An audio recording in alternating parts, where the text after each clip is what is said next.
Welcome to the Sales Influence Podcast, where we talk about finding the why in how people buy.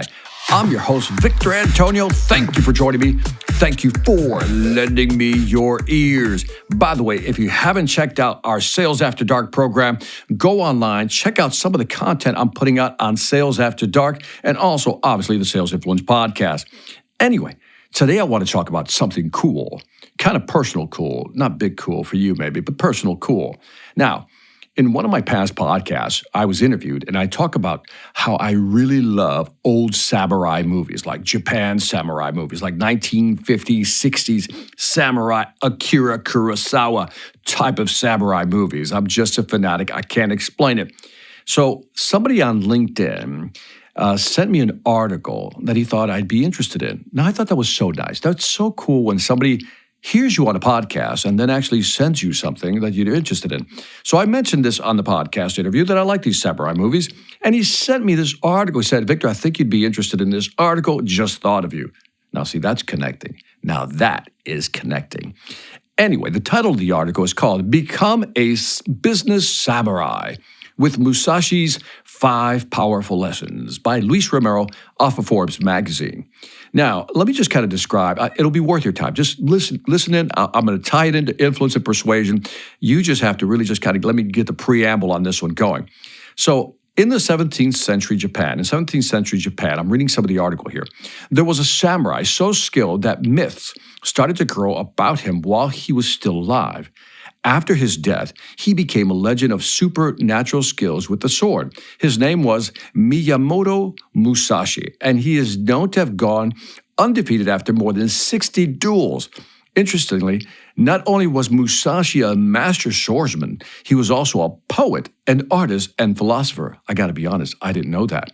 So impressive was the range of his skills that near the end of his life, upon request from his disciples and supporters, he wrote a book containing what he considered to be the ideal qualities of a samurai.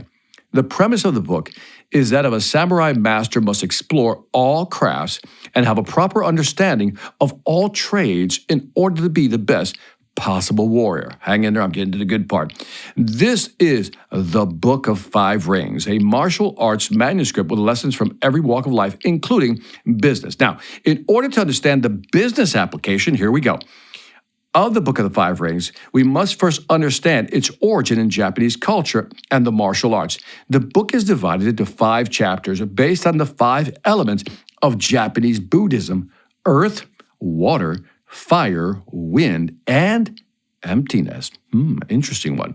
Being a martial artist myself, not me, the author, Luis Romero, he says, I will attempt to summarize each chapter's core martial arts teaching as follows. So I'm going to give you the 5 rings here, so to speak, and then let's you and I talk about how we could apply that to business. The first one is earth. A samurai must have rigorous knowledge of swordsmanship with practice and discipline, stand firmly, and keep good balance. Now, if we just stop there, if we could translate that into business, what we're talking about is really knowing your business, right? Really understanding your industry and what's going on, maybe even your product and how it compares to our competitors. That's earth. Water. A samurai must be able to move his body and handle his sword in a fluid yet overwhelming fashion. Now, this is, again, you almost have to use your own rhythm and your own style in order to defeat your opponent. Now, this water piece is really interesting to me because I think in business, especially in selling, you have to have your own balance. You have to sell the way you sell. You have to have a way of being fluid. Water fluidity. You know, reminds me of that Bruce Lee line, right? Be like water, flow like water. Whatever, if you're poured into a vase, water takes the shape of a vase. If it's poured into a bucket, it takes the shape of a bucket. Be like water, be fluid. And in today's market, that's ever more important. With everything going on right now, we have to be like water. The third one, fire. A samurai must be vigorous, able to move quickly in any direction, strike his sword cleanly at any angle, and shift directions in the blink of an eye, thus forcing his opponent to retreat and make mistakes. Fierceness is key to creating opportunities and seizing them. Now, when I read fire, I think about this. I think about how do we execute on a plan? And then how do we execute with decisiveness, with intention? In other words, when we decide to do something, let's step back. Earth is understanding your market, your products, your competition. Water, being able to adapt. Fire is all about execution. How do you do it with intent? With a certain, as he says, fierceness in order to seize on an opportunity. Like maybe you're thinking about something you want to do. And if you're going to do it, make sure you do it with decisiveness. Number 4, wind. A samurai must be alert of his surroundings in order to use topography, weather, lights, shadows to his advantage, while also learning from his opponent so as to use his skill against him. Now, this is interesting. Wind to me represents what's going on in the market. Ooh, like the winds can blow from any direction, and we have to be able go back to water to adjust. So the wind piece is really understanding what's happening in the market, the changes that are occurring, all this stuff we have to take into consideration. So far we know that we have to have product knowledge and understanding of our market. That's earth, water, be fluid in our thinking. 3, fire, be fierce in our intent. Be direct, be intentional. 4, look out for what changes in the market, the different winds that are approaching us, what's changing, what's working, what's not, what trends are happening, and how do we adjust. But the last one was interesting. Emptiness. Emptiness. Once a samurai has mastered the combat techniques resulting from the first 4 elements, he must then, here comes the key phrase, let go of everything he knows by forsaking any preference for one technique over the other.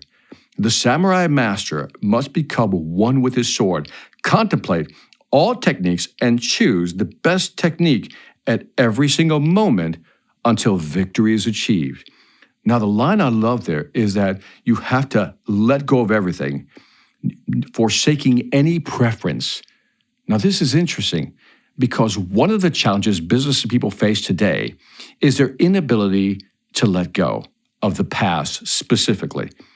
We're going through this pandemic, and we now know that virtual selling, for example, or business in general, virtually is now part of our portfolio of marketing strategies and selling. But a lot of people are having a hard time letting go. They can't empty themselves and say, what can I now do to sell? It isn't about the preference of either strategy. It's about which strategy applies to what we're currently going through. You look at earth, we need to know new knowledge. We have to acquire new knowledge. Water, we have to be fluid in our thinking. Fire, we have to be intentful. In other words, we have to go after something with intent. We have to be very fierce. We have to be very aggressive. We have to have commitment. That's a big one. And the win is always understanding the changes that are happening, whether it's day to day, week to week, month to month, or quarter to quarter. We have to make the adjustments by first understanding what those changes are. Being empty represents understanding what you need to do in that moment that you're in now. In other words, your business is struggling right now. What's going on? We need to make the adjustments and be able to let go of past ways of doing things in order to be successful today. So again, the article is called Become a Business Samurai with Musashi's 5 Powerful Lessons by Luis Romero. Great article. Because I'm such a samurai fan, I really enjoyed this article. So I can't tell you how excited I was when I read this. I was like, yes, this makes sense. I'll probably do a follow-up specifically for selling, comparing it to the 5 rings. And again, I hope you got something out of this. Very different from what I usually do, but I thought you might enjoy this. And on that note, this is Victor Antonio. Let me know what you think about this article. Let me know what you think about this kind of plan, this 5-ring plan of attacking the market and going to market with your business or your product or your service. And again, leave some feedback on iTunes, Stitcher, YouTube.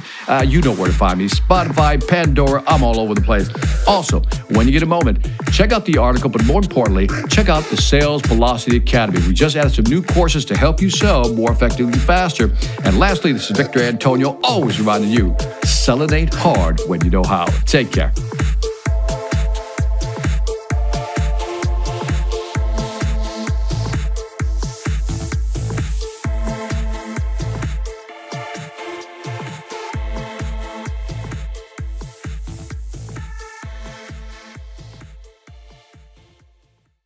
Hi, I'm Victor Antonio. I'm an author, sales trainer, and keynote speaker. I'm often asked, what makes a great speaker? Is it someone who delivers real content that the audience can use? Is it someone who engages the audience so they're part of the learning experience? Or is it someone who can motivate an audience to push them beyond their comfort zone and discover new abilities? The answer is yes.